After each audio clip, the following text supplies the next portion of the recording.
Hi everybody, I am at the Sarah Helen Whitman House, one-time fiance of Edgar Allan Poe in Providence, Rhode Island. I'm going to read some of Poe's poems. The first one is To Helen, and the second one is The Raven.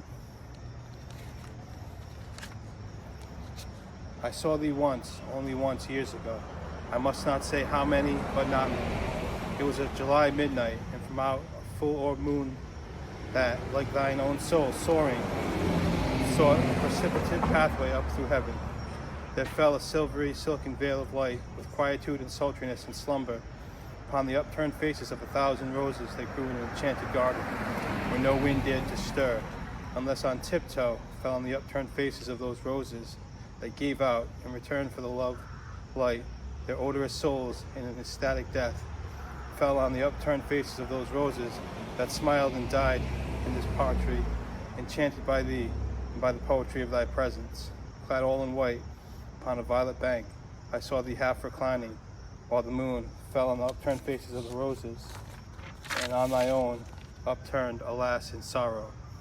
Was it not fate that on this July midnight, was it not fate, whose name is also sorrow, that bade me pause before that garden gate, to breathe the incense of those slumbering roses? No footsteps stirred, the hated world all slept, save only thee and me. I paused, I looked, and in an instant all things disappeared.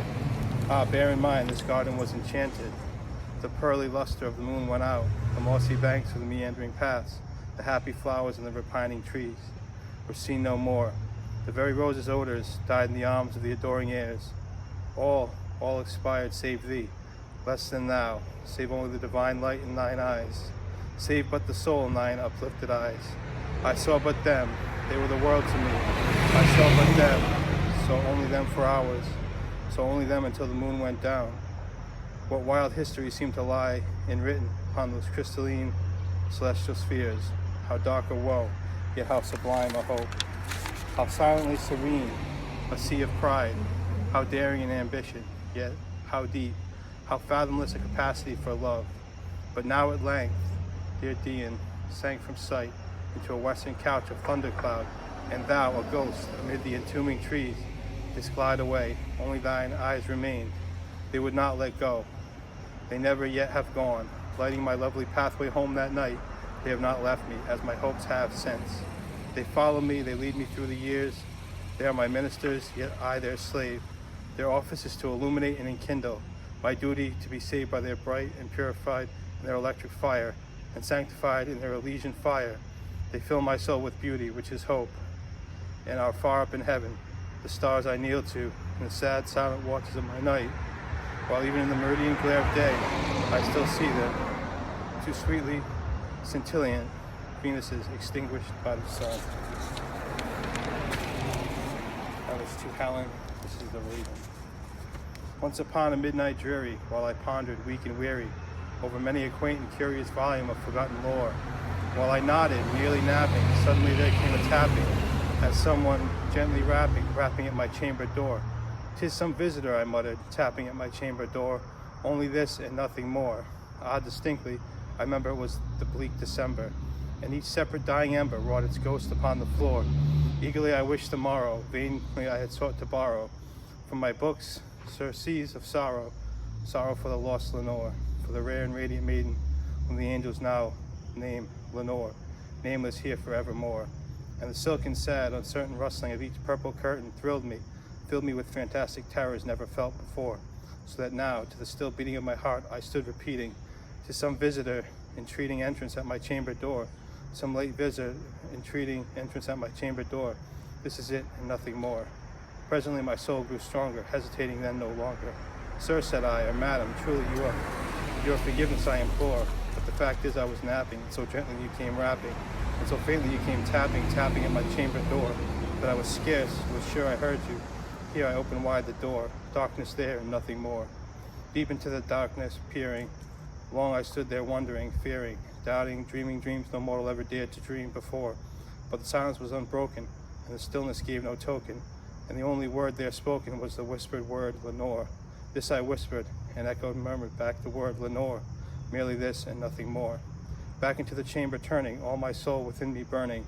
Soon again I heard a tapping somewhat louder than before. "Surely," said I, "surely that is something at my window lattice. Let me see then what thereat it is, and this mystery explore. Let my heart be a still moment in this mystery explore. 'Tis the wind and nothing more. Open here I flung the shutter, with many a flirt and flutter. In there stepped a stately raven of the saintly days of yore. Not the least obeisant made he, not a minute stopped or stayed he, but the mind of Lord Lady perched above my chamber door, perched upon a bust of Pallas just above my chamber door, perched and sat, and nothing more. Then this ebony bird, beguiling my sad fancy into smiling, by the grave and stern decorum of the countenance it wore. Though thy crest be shorn and shaven now, I said, art sure no craven, ghastly grim and ancient raven wandering from the nightly shore. Tell me what thy lordly name is on that night's Plutonian shore. Quoth the raven, nevermore.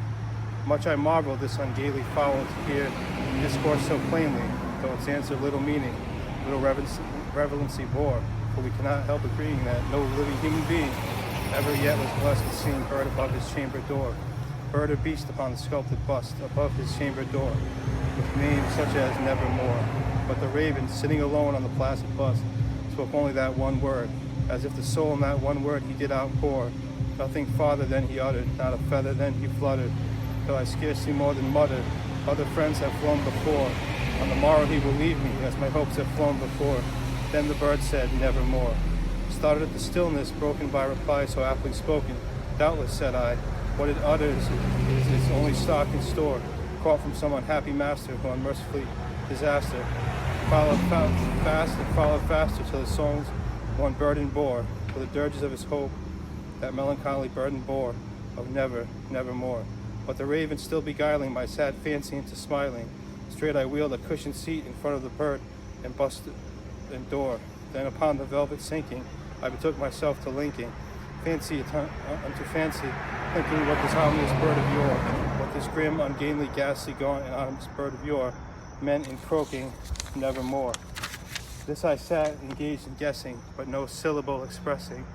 To the fowl whose fiery eyes now burned into my bosom's core, this and more I sat divining, with my head at ease reclining on the cushion's velvet lining, with the lamplight gloated o'er, but whose velvet violet lining, with the lamp glowing over, she shall press on nevermore. Then methought the air grew denser, perfumed from an unseen censer, swung by seraphim whose footfalls tinkled on the tufted floor. Wretch, I cried, thy God hath lent me, but these angels he hath sent thee. Respite thee in Nephine, from the memories of Lenore. Quaff, oh quaff this kind of Nephine, and forget this lost Lenore. Quoth the raven, nevermore. Prophet, said I, thing of evil, prophet still, if bird or devil, whether temper sent, or whether tempest tossed thee here ashore, desolate yet all undaunted, on this desert land enchanted, on his home by horror haunted. Tell me truly, I implore, is there balm in Gilead? Tell me, I implore. Quoth the raven, nevermore. Prophet, said I, thing of evil, prophet still if a bird or devil, but that heaven that bends above us, by that God we both adore, tell this soul with sorrow laden, with distant Aden, it shall clasp a sainted maiden whose angel's name's Lenore, clasp a rare and radiant maiden whom the angels name Lenore. Quoth the raven, nevermore. Be that word of our sign of parting, bird or fiend, I shrieked up starting, get thee back into the tempest of the night's plutonian shore. Leave no black plume as token of that night, of that lie that hath spoken. Leave my loneliness unbroken. Quit the bust above my door. Take thy break from out my heart, and take thy form from off the door. Quoth the raven, nevermore. And the raven, never flitting, still is sitting on the pallid bust of Pallas just above my chamber door. And his eyes have all the seeming of a demon's that is dreaming, and the lamp light over him streaming throws his shadows on the floor. And my soul from out that shadow that lies floating on the floor shall be lifted nevermore.